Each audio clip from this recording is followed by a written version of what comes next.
तो बहुत सारा जानकारी आपके पास नहीं है, किसी स्टॉक के बारे में बहुत ज़्यादा जानकारी आप नहीं ले पा रहे हैं, ऐसे में ये वीडियो आपके काम आने वाला है, क्योंकि इसमें मैं 3 बेसिक चीज़ें बताने वाला हूं जिसको कम से कम आपको देख ही लेना चाहिए। अगर आप उसको देख लेते हैं तो आपके प्रॉफिट बनने के चांस बढ़ जाएंगे, लॉस होने के चांस कम हो जाएंगे। वीडियो को पूरा देखिएगा, पसंद आएगा तो लाइक करिएगा। चलिए शुरू करते हैं। दोस्तों यहाँ पर एग्जांपल के लिए मैं इन्फोसिस लिमिटेड का स्टॉक ले रहा हूँ। इसी शेयर के ऊपर मैं वो तीनों चीजें दिखाऊंगा जो किसी भी शेयर को खरीदने से पहले देख लेनी चाहिए। यहाँ पर सबसे पहले कंपनी के चार्ट को देखना है। चार्ट के माध्यम से हमें यह पता चलेगा कि कंपनी कितनी पुरानी है और इसका ट्रैक रिकॉर्ड कैसा रहा है।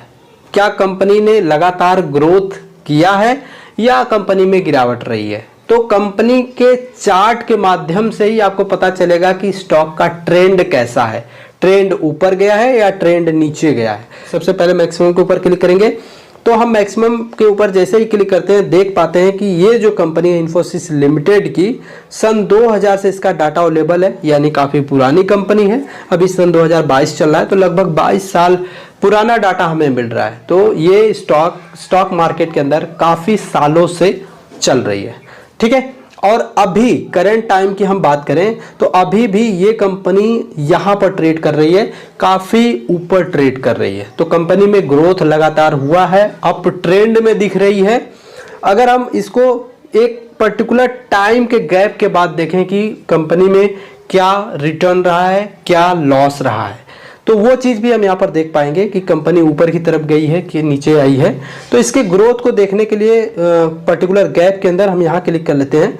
तो जैसे हम देख रहे हैं कि जनवरी 2000 से 2004 के बीच में 22% का माइनस रिटर्न रहा है, और वहीं पर 2004 से 2008 के बीच में देखें तो 117% का ग्रोथ रहा है कंपनी के अंदर।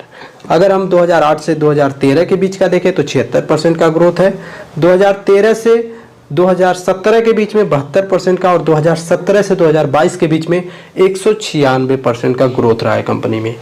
तो ये जो स्टॉक के अंदर ग्रोथ दिख रहा है ये काफ़ी मैटर करता है। लंबे समय के लिए अगर आप किसी स्टॉक को खरीद रहे हैं तो आपको यहाँ से पता चल जाएगा कि लंबे समय के लिए ये कंपनी एक बेहतर कंपनी हो सकती है। अगर 5 साल के ट्रैक को देखें तो वहाँ पर किस तरीके का रिस्पांस दिखता है वो भी हमें देखना जरूरी है, क्योंकि इस 5 साल में क्या किया है कंपनी ने। तो हम देख रहे हैं 204% का रिटर्न है और थोड़ी सी गिरावट हुई है, लेकिन यहाँ इस तरीके की गिरावट कोई बड़ा मायने नहीं रखती। इसको हम लिस्ट में शामिल कर सकते हैं एनालिसिस करने के लिए, ठीक है।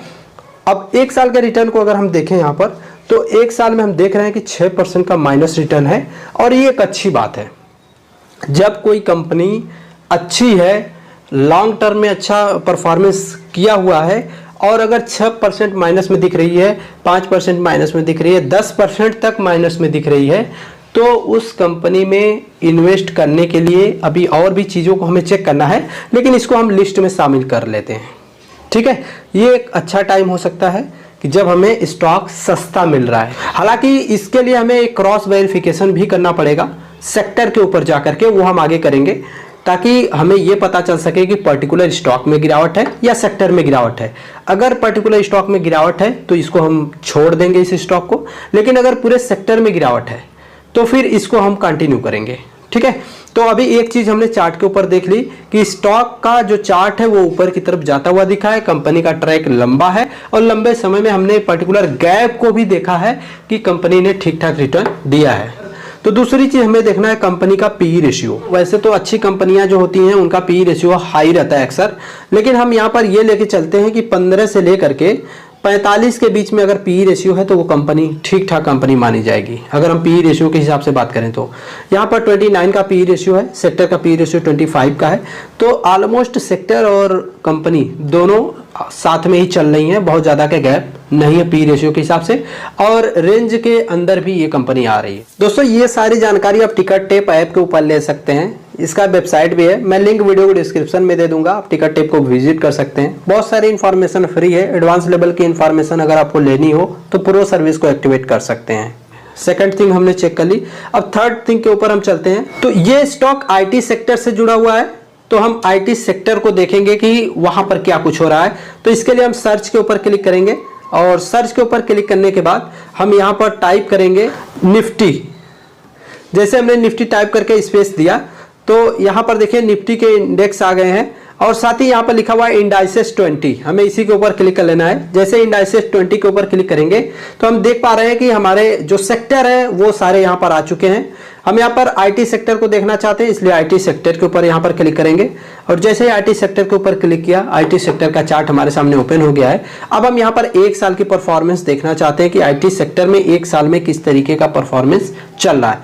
तो यहाँ पर हम देख रहे हैं कि आईटी सेक्टर भी लगभग 6% माइनस में चल रहा है। एक साल के रिटर्न को अगर हम देखें तो लगभग 6% आईटी सेक्टर गिरा हुआ है, ठीक है। और जिस स्टॉक की एनालिसिस हम कर रहे थे, जिस स्टॉक के बारे में हम जानकारी ले रहे थे, अब हम बैक चलते हैं और दोबारा से उस स्टॉक को मैं आपको यहाँ पर दिखाता हूँ, इन्फोसिस के स्टॉक को। तो यहाँ पर हमने सर्च किया इन्फोसिस और जैसे हमने इन्फोसिस के स्टॉक को खोला तो यहाँ पर देख रहे हैं कि एक साल में ये स्टॉक भी लगभग 6% के आसपास ही माइनस रिटर्न में है। तो यहाँ पर ये स्टॉक सेक्टर के साथ चल रहा है, यानी पूरे सेक्टर में गिरावट आई हुई है तो इस स्टॉक में भी गिरावट है, तो इसका बहुत ज़्यादा फर्क नहीं पड़ने वाला क्योंकि सेक्टर पूरा हमेशा गिरा नहीं रहेगा और जब इस सेक्टर में तेजी आएगी तो ये स्टॉक भी उसके साथ ऊपर जाएगा। ये एक मौका है कि हम इसको बाई कर सकते हैं, ये एक सस्ते रेट पर अभी फिलहाल अवेलेबल है। यहाँ पर एक चीज और ध्यान रखिएगा, रिटर्न माइनस में ना हो तो अच्छी बात है, लेकिन अगर माइनस में भी है तो 10% से ज्यादा नहीं होना चाहिए। और इसके अलावा अगर ये डायरेक्ट गिरता हुआ जा रहा है, एक साल के चार्ट को आप देख रहे हैं और ये चार्ट गिरता हुआ नजर आ रहा है लगातार, तो भी उसको अवॉइड करना चाहिए। अभी ये जो कंपनी है ये लगभग स्टेबल हो चुकी है, यहाँ से अभी इसमें मौका है कि ये ऊपर जाएगी या फिर नीचे भी आ सकती है। किसी भी स्टॉक में पूरा पैसा नहीं लगाना चाहिए, आपको अलग अलग स्टॉक में थोड़ा थोड़ा करके पैसा लगाना चाहिए और पूरा पैसा एक ही बार में नहीं लगाना चाहिए, आपको थोड़ा थोड़ा करके बाई करना चाहिए। जैसे आपको अगर अभी लगता है कि इन्फोसिस बाई करना चाहिए तो आप आज बाई कर सकते हैं, लेकिन कुछ बाकी पैसा बचा के रखिए, हो सकता है कि इसमें थोड़ी और गिरावट हो तो वहां पर बाई कर सकते हैं अगर आपके पास पैसा रहेगा तो। इन्फोसिस को मैंने एज ए एग्जांपल यूज किया हुआ है, ये कोई रिकमेंडेशन नहीं है कि आपको इन्फोसिस का ही शेयर खरीदना है। आप देख लीजिएगा, जो भी स्टॉक आपको बेस्ट लगता है आप उसको बाई कर सकते हैं। दोस्तों इतना कुछ देखने के बाद ऐसी कोई गारंटी नहीं है कि आपको प्रॉफिट बनेगा ही बनेगा। हाँ ये है कि अच्छे रिस्पांस आ सकते हैं, लेकिन गारंटी नहीं है, ये ध्यान रखिएगा। तो पैसा लगाते समय या किसी शेयर को खरीदते समय या शेयर मार्केट में ट्रेडिंग या इन्वेस्टमेंट करते समय हमेशा ध्यान रखना है कि स्टॉक मार्केट रिस्की है, इसके अंदर पैसे का नुकसान हो सकता है, तो बहुत सोच समझ करके पैसा लगाना है। वीडियो अगर आपको पसंद आया हो तो लाइक करिएगा, चैनल पर पहली बार सब्सक्राइब कर लीजिएगा। धन्यवाद।